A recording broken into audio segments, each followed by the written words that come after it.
Oh, hello everybody. This is May 14th. It's Thursday. We've got a great show for you today. I want to tell you two other ways, if maybe you're not aware of this. But you know, you can listen to us on Radio Pup, an app. You can listen to us with your smartphone. Just download the free Radio Pup app and then look up KFLD. That's one option. Another option is from the website, and it's a live stream. Go to newstalk870.am, and then that's where you'll find it. Just click on the live stream of it.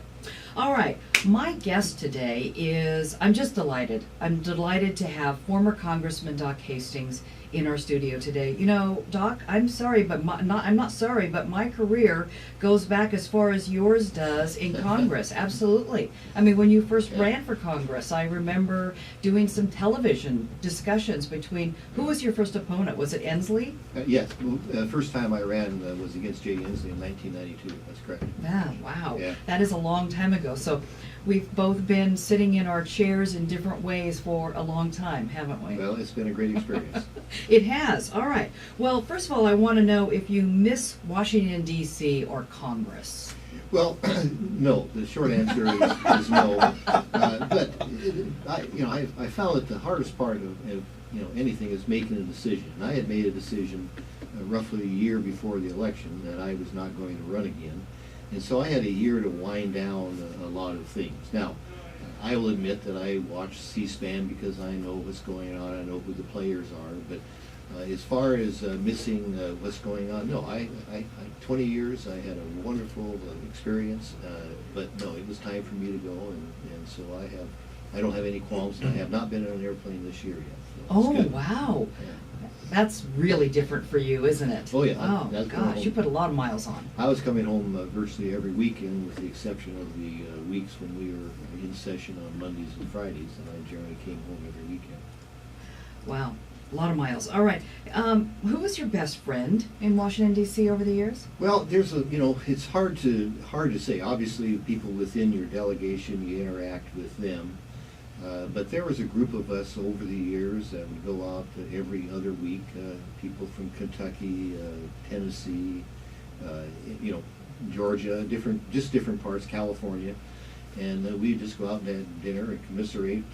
But I can't, it's hard to say who was my best friend. But Senator Roger Wicker from Mississippi was elected the same time as I was, and he and I have always, gone to different things together, and so but I don't want to say he's the closest friend, because there are others from Kentucky and so forth. So it's just there's just a lot of people that you have an opportunity to interact with, and that was good. And then some people come and go, don't they? Because they don't get reelected. You were running every 2 years. Yeah, well, and that's when I was first elected, I forget what my seniority was. There's 435 members of the House, but my seniority was in the 400s someplace. When I left, my seniority was number 81. So and that's a pretty good turnover in that length of time. Absolutely. So, people come and go, and there are members that obviously were there before I got there that are still there. And there are some members that were there after, left, and came back. I mean, there's just a big mix of what goes on. Mm-hmm. Well, I want to invite anyone to join our conversation. Here's our phone number, 509-547-8726. If you've got a question for the Congressman or want to make a comment, we'll put you on the air. So what are you doing right now in retirement? What does that look like for Doc Hastings? Well, I'm trying to get my golf game back in shape, which I found is a little bit more difficult than I thought.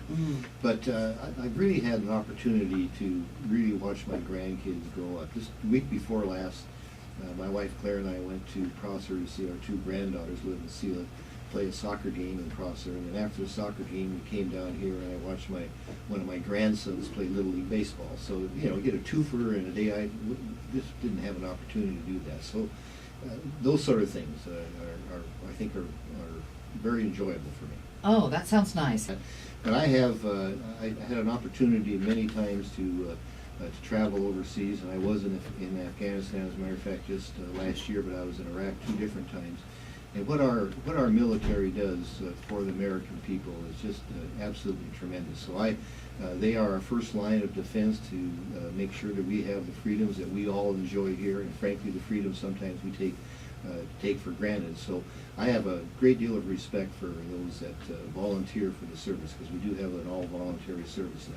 Mhm. Kyle, thank you for calling. Well, while we're on that subject, a lot of people are concerned that our country has gotten a little war. We're just, there's just too much war. A lot of people are feeling that. Well, there's no, listen, I don't think this is unique to this time in history. I think Americans probably always, when we're engaged in war, get war weary, because obviously a lot of, it costs a lot of money, all of those sort of things. But if we're going to maintain the freedoms we have, keep in mind, we're a country a little over 300 million. That's small population-wise.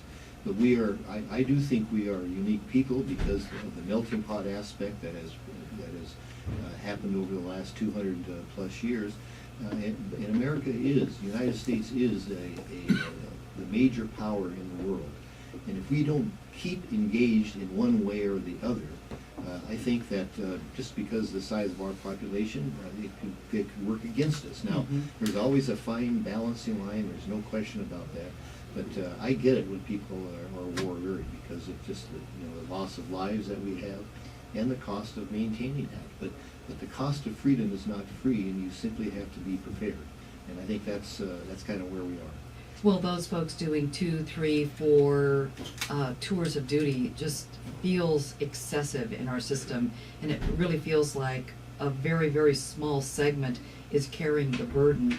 Have you given any thought? I mean, I know it's far-fetched at this point. I don't hear about it that much, but the draft. No, well, right now, the last that I had heard, let me probably put it a different way. I have not heard that our services have trouble attracting people to join. We are all volunteer. And so if it gets to the point where we cannot fill the personnel needs that we have, then obviously that would be something to look at, but that would be the absolute last resort. I do think that the voluntary service now has been in place for some 35 years or so. I think it has performed very well, and I have not heard of late where any of the branches are suffering from not having been able to fill the slots to demand what they have to do. The bigger challenge is funding the military, and that goes back to sequestration, which of course is another different issue. But I don't think there's an issue of finding people to volunteer for our services. Mm-hmm.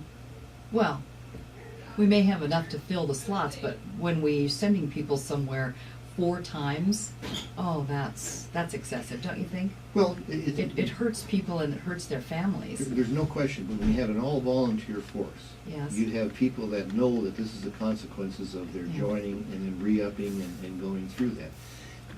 Listen, nobody likes sending our men and women in harm's way. But thank goodness there are people that want to do that, that volunteer to do that, and know the consequences of doing that. But we've got to make sure that we take care of them when they are injured. If there's anything that happens after their time in the service, we've got to make sure we take care of them. I'm with you. Why don't we take a break right here? When we come back, I want to talk about Hanford. If you want to join our conversation, you have a comment or you've got a question, 509-547-8726. This is News Talk 870. My guest today is former Congressman Doc Hastings. We're just going to call him Congressman, though. I think that's what you're going to be, Doc, for the rest of your life here in this area. Let me give you our phone number here. It's 509-547-8726 if you want to join the conversation. I want to get to some of the big issues during your time there in Congress. But first of all, for people that don't know, why are you called Doc? What's the story? Well, my older brother, who's 18 months older than I am, couldn't say Richard.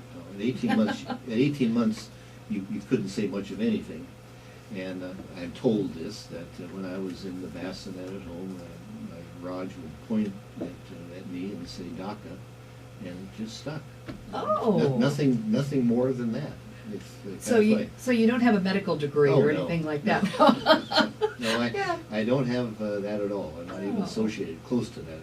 That's a nice story. Let me give you my definition of a politician. And my definition of a politician is anybody that votes.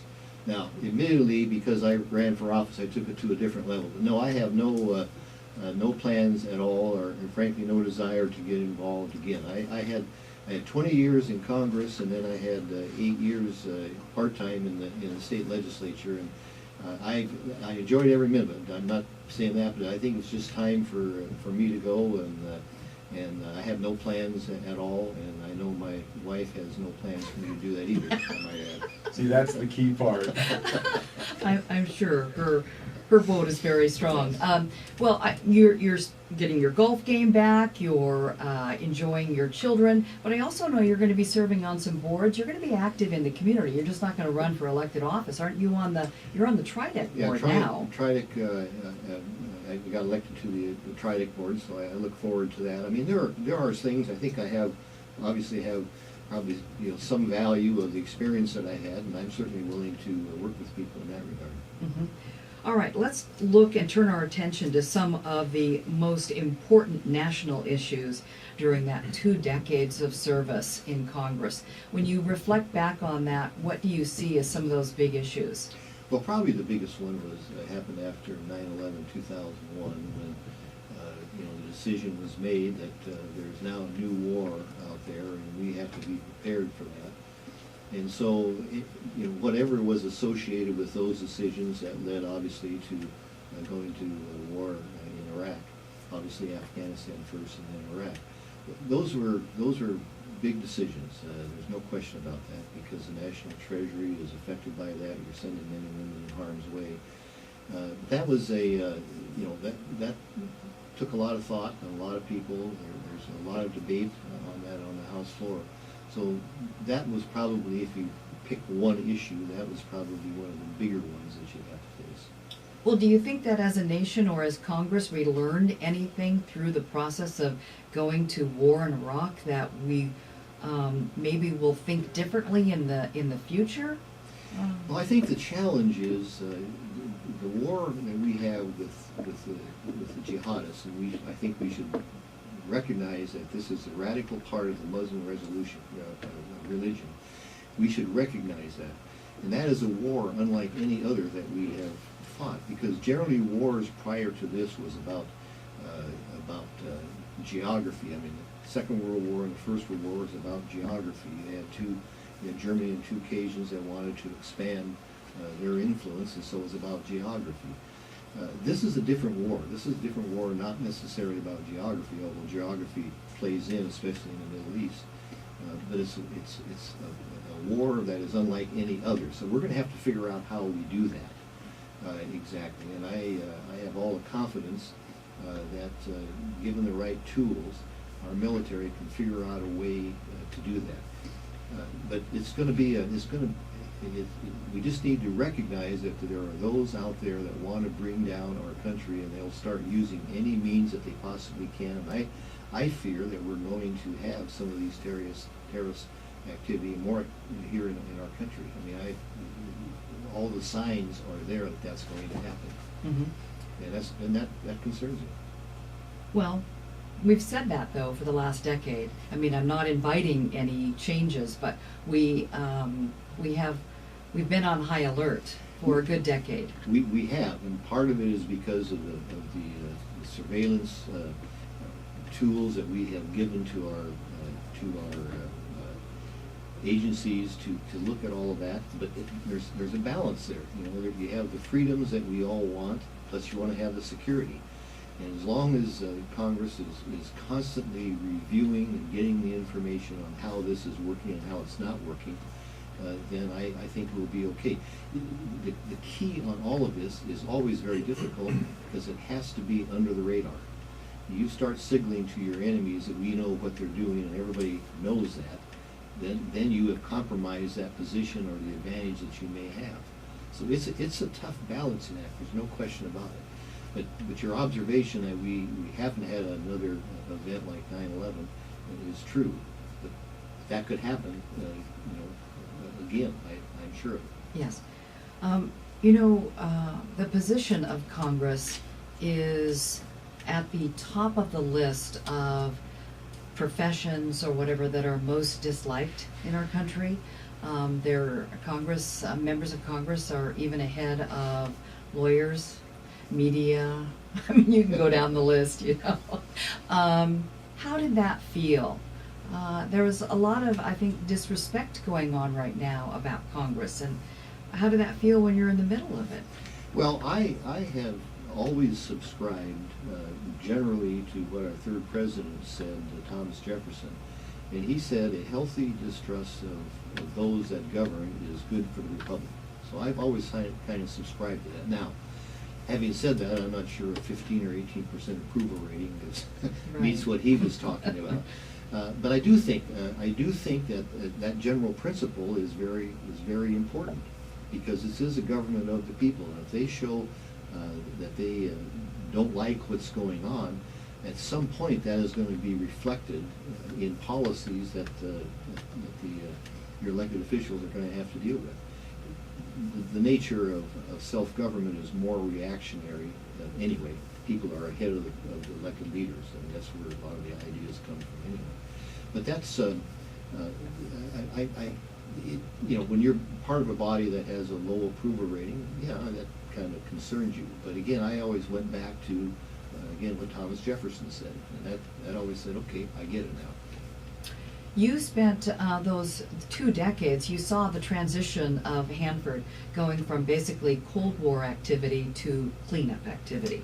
And since you're the congressperson in this area of Hanford, you've been pretty instrumental in keeping that funding level at the point that jobs, I mean, the work that's been done out there is quite amazing. I think that people are not even familiar with how much, just the quantity of work that has been done. Talk to us a little bit about that role of being the Hanford champion. Well, the first thing that I, obviously, when I got elected, was to learn more about it and the intricacies of what was going on and the challenges of the cleanup. And I had people out there were very helpful in that whole process. But I viewed what was going on at Hanford as part of the war effort during the Second World War. Were it not for the Second World War, one can only imagine what that area would be now, as far as probably a very productive agriculture area, or who knows. But because of the Second World War, and because of the decisions that had to be made in a very timely manner, you know, there were decisions that probably weren't the best decisions in hindsight, so now we have to clean it up.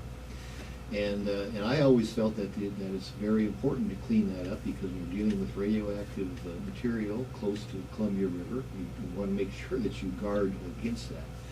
And so it was a work in progress, but I found generally that we had bipartisan support in the House and the Senate on Hanford. One of the first things that I did, along with other members that represented the other sites when I was first elected, was to start what we called the Cleanup Caucus. And that was simply designed to educate our members and staff members what's going on at these sites. When you look at the big four, which is Hanford, Savannah River, Oak Ridge, and Idaho, their constituency is pretty small when you think about it. Yes. And so we felt that the Cleanup Caucus, and by the way, it was representatives from all those areas that put that together, and they allowed me to be the chairman of that. But I think that was very beneficial from the standpoint of educating other people about how important it is to make sure that we clean up this effort that, by the way, we should never forget this, won the Second World War. Mm-hmm. Won the Second World War. So, but it's always a challenge because of the dollars. And right now, we're in a situation, and I've been critical for the last couple of years of the Department of Energy, especially headquarters in D.C., of not giving us a path forward. What exactly are their plans? I know there's technical difficulties. I get all of that. But there are a number of people that have been working on this. Secretary Chu came out here, made a big deal about his being out here, so presumably there's going to be a solution to that we could then move forward and say, gee, is this going to work, is it not going to work? But we've not seen it. We have not seen it, and Well, danger. are you talking about vitrification, or what do you mean moving forward? Well, yeah, they're having some problems with the vit plant, Yes. and that's what I'm talking about Okay. principally with that. But the problem is, until headquarters comes out and says, okay, this is going to be our plan, Right. Now we can debate it, and we can say, okay, this is a plan, this will work, whatever the case may be. The danger in not having that is that Congress is going to say, gee, we're not going to continue funding this if we don't know what we're getting, what we're spending money on, what the end result is. That's the danger in the long run until the Department of Energy comes up with a plan and shares that with the Congress. Right now, like I say, we have bipartisan support in both the House and the Senate. That's good, but that'll only go so far until there's no plan, and I'm sorry, we're just not going to do it anymore. Well, do you think the no plan comes from simply DOE not having their act together to put the plan together, or that the technology has not been developed yet, and so they are reluctant to put it together? I mean, what is the cause? If I knew, of course, then I could, I could ask that question. We've asked when I was in office, we asked a number of times the Department of Energy, okay, where's your plan, what's your deadline, tell us what you're going to do, and we never really got an answer. So it may be, as a matter of fact, all of what you said. I don't know, but I do have a feeling that people that work out here, that are on the ground, probably have a better sense of what can be done. The problem is they can't get that enacted because of what happens at DOE headquarters. Mm-hmm. And I don't know how all of that works. Very frustrating, frankly. It has been very frustrating to me in the past several years. And I think it's pretty frustrating to them as well. You know what I want to ask you next? We're going to take a break here. Let me give you that phone number, 509-547-8726. What I want to talk to you next about is what you think about the state getting involved in the Hanford decisions. Our special guest today is former Congressman Doc Hastings. He's retired now from his seat in Congress, but he's still very active in our community, that's for certain. I'm sure you always will be. Let me give you our phone number again, because if people want to join our conversation, we want to add you to it. 509-547-8726. Before the break, we were talking about Hanford and the big decisions that need to be made by Congress, the Department of Energy. They've lagged behind in giving a path forward. Now the state is involved in getting involved. We had quite an advocate when we had Governor Gregoire. I mean, her involvement, her knowledge base from the Department of Ecology was extensive. So now we have a new governor, and how is that process going to help us? Well, generally speaking, I was always very much in favor and supported the state when they felt that they were having some problems with the DOE. Now, I always encouraged them to work it out. All of this comes, of course, from the tri-party agreement. It goes back to the late 80s, early 90s. And I know that that's been changed. Those are goals and so forth to get the cleanup going. But I was very critical of the DOE when they signed the consent agreement, when they couldn't meet some deadlines. And then we found out that we were suspicious of this on my staff, and I think it's been confirmed, that they signed that consent agreement knowing very well that they couldn't meet those deadlines, which that then means that the state could come in when they had the legal opportunity and requirement to pursue that. Now, I counsel against doing that sort of stuff. I think it's better to try to work these things out. We haven't got a big constituency, and when we were talking earlier about dollars for Hanford, at some point, Congress wants to know where those dollars are going. And so with the state getting involved now, that's going to, I think it just complicates it more than anything else. Now, hopefully they can work out an agreement, and DOE will come up with a plan, and the state will agree, and then we should be okay. But you have these deadlines. There's nothing wrong with deadlines, but not knowing all the technical difficulties, those maybe artificial deadlines will be very hard to meet. And we'll just have to play that out. Mm-hmm. But I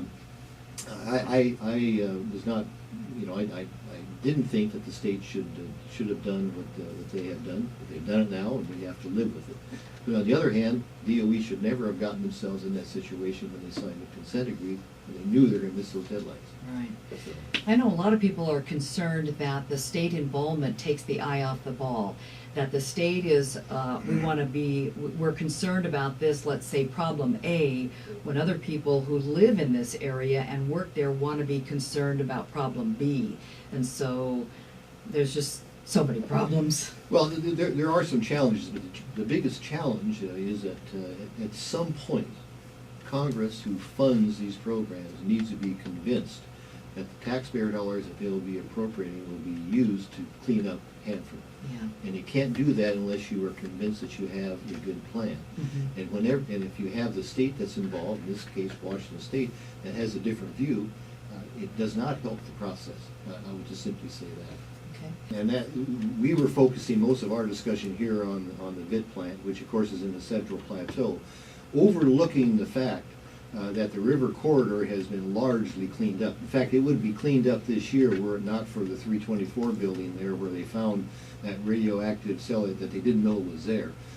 But that is clearly progress, because the river corridor project was started, I'm guessing, I may be off a year or two here, but something like 2000, 2001.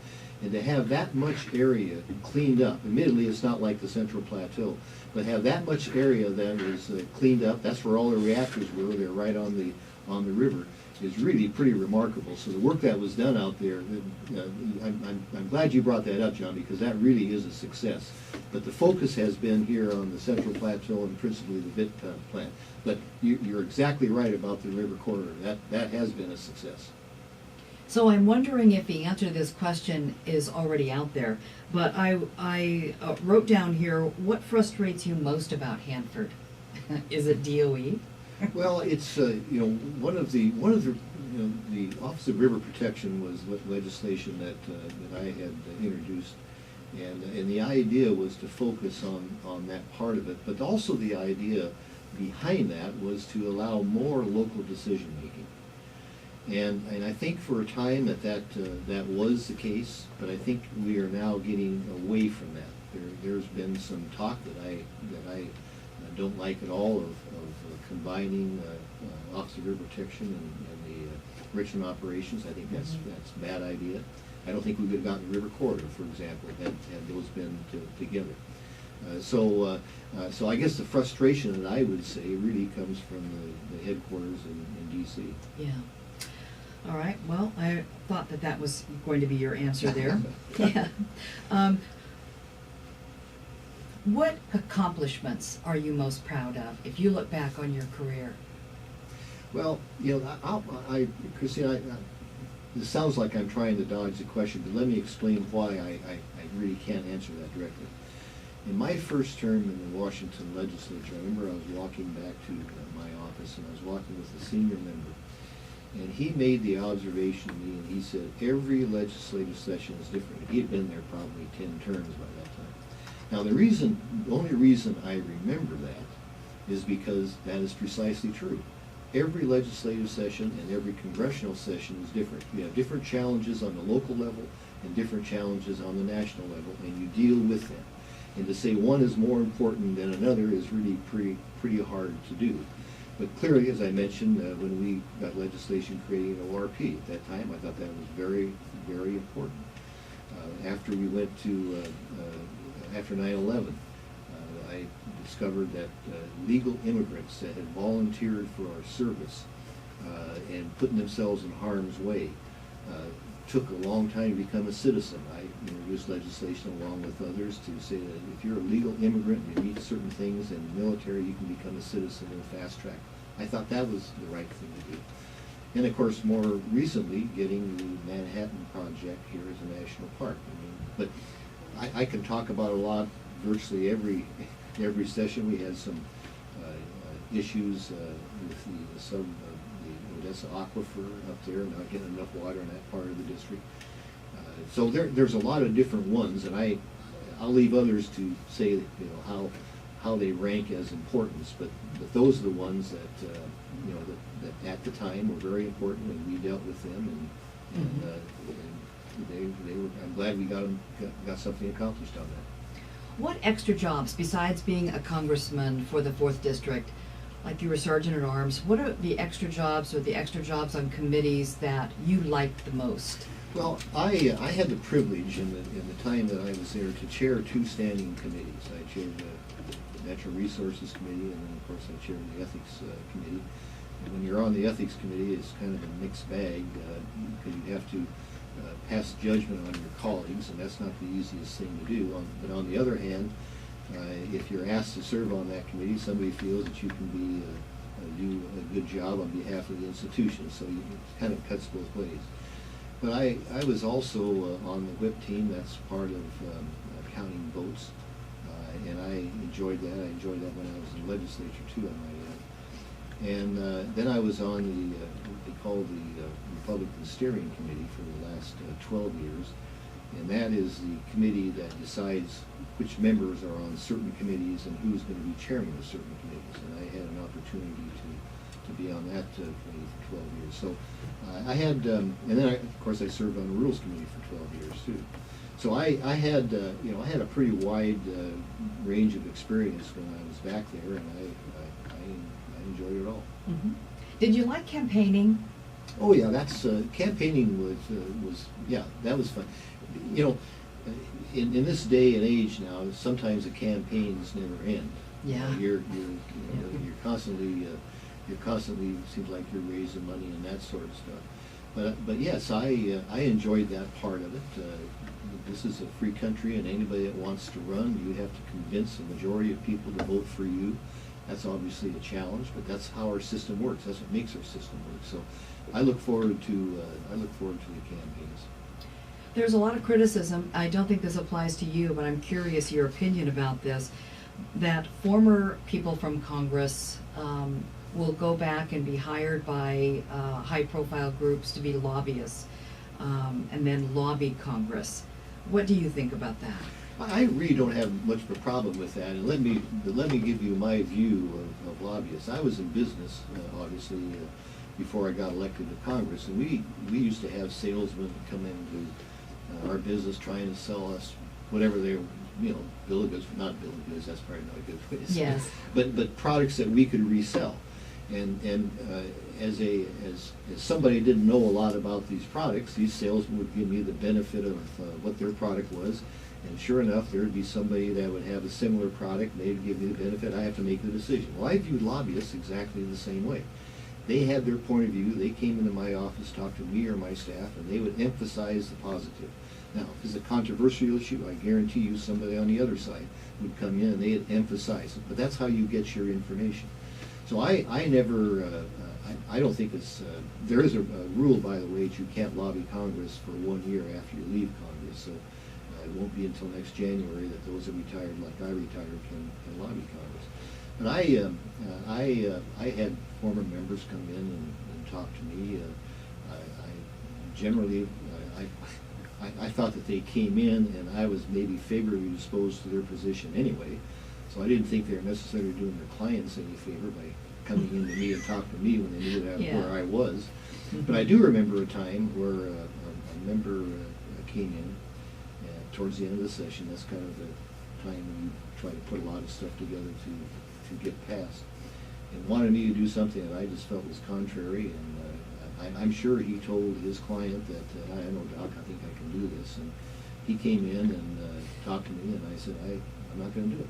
I just told him I'm not going to do it. So it cuts both ways. But I don't have a problem with members. They do have they certainly have expertise in the fields when they're in Congress, and that information is important.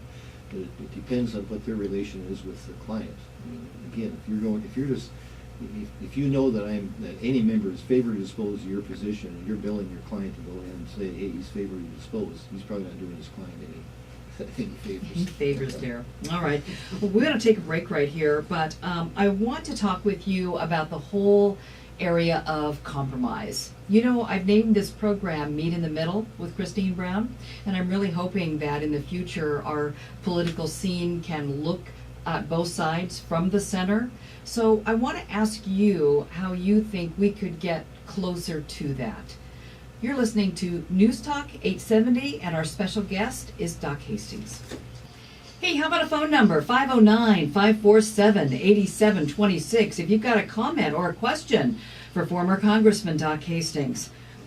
I was asking you about and talking to you about that whole issue of compromise. Actually, Congress, here's what I believe. Congress is simply a reflection. It's like a mirror to society. And as a society, we have gone to polar opposites. So Congress sort of reflects that. And that's a given. I don't want to debate that with you. And I don't No, think, you're exactly right. You wouldn't You disagree were exactly with me. right on that. But what are we going to do about it?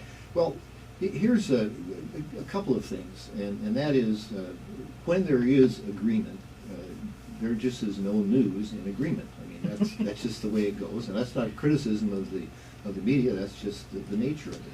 But let me give you just a couple of statistics on my committee, the House Natural Resources Committee, that has broad jurisdiction on federal lands and BPA and so forth. I'm guessing, I don't know the precise figure, but I would say 75 to 80% of the legislation that came out of my committee in the 4 years I was chairman was bipartisan and not a problem. Now that's a lot. Mm-hmm. Now those issues then where there was a lot of contention, yeah, that's where the news was, and it's pretty hard to compromise. We work very hard to try to do it. At some point you just got to have a vote, and you either win or you lose.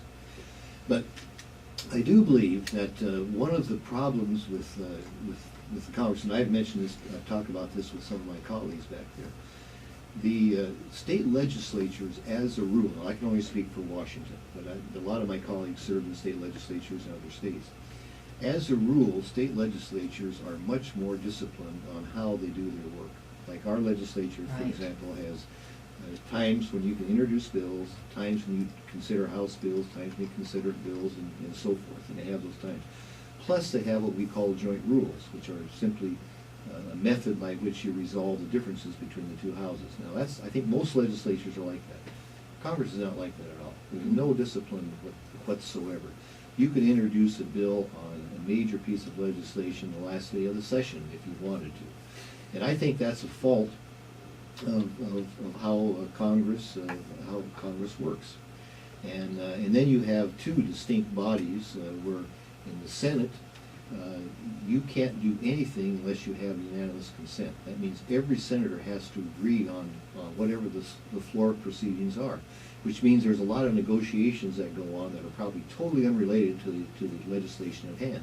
But you have to deal with that. In the House, because it's a bigger body, you have the Rules Committee that sets the rules for debate. But what I'm getting to is that both houses have to do their work.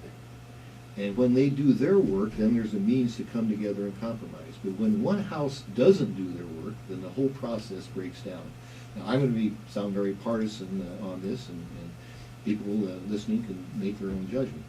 But when we had control of the House in the last 4 years I was there, we had a budget every year. Now, a budget is, on the federal level, is simply a blueprint for the spending that follows. The Senate never had a budget, so they never did their work. And then the Senate was controlled by the Democrats, very huge majority. So they never had a budget. So how do you do your work when you don't even know what their position is? Now here's another thing. Just recently, both the House and the Senate have passed a budget. There's no news on that. Why? Because, going back to my point, something got done. So there's no news. Now, I think knowing how that works back there, that is pretty significant by passing the budget, because that means that the spending bills and or tax bills, I don't know what's all in the budget, will not be subject to a filibuster in the Senate. Now, that's significant because now you can work your will there, probably on a bipartisan basis. So listen, all I can say is that for well over 200 years, these precedents have been put in place. I've been critical, I won't say critical of that, but I've offered in the time I was there to try to streamline certain things, and I still have an interest in that. But it's pretty hard to change the ship that's been moving for well over 200 years, and frankly has given us so many privileges in this country. Yes. But when you are elected, I think that you have a responsibility to govern. And when one house doesn't do their job, the other house is really at a disadvantage because you simply don't know where their position is. All right. We appreciate all the time that you've given us today to share those perspectives with us. We are back in just a moment. All right, we're back and we're out of time. But here's what I want to say to Congressman Hastings. I want to be the one that says thank you for everybody here in this community for all the work that you did on the Manhattan Project and making it the national park. That is going to be very significant in our future. So, Congressman, thanks for joining us today, and thanks for your work on that project. This is my pleasure, and thank you for having me, and good luck in the future with your new endeavor here. All right, I appreciate that. You know what? Tomorrow is Friday, a second final Friday that we are into. And guess what we're going to do?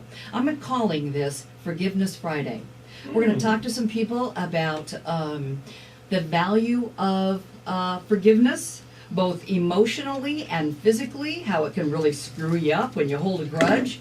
And we'll be able to take some of your calls as well. So tomorrow is Forgiveness Friday. Hey, you know what? Man, I had a good time today. Why don't we do it again tomorrow at noon?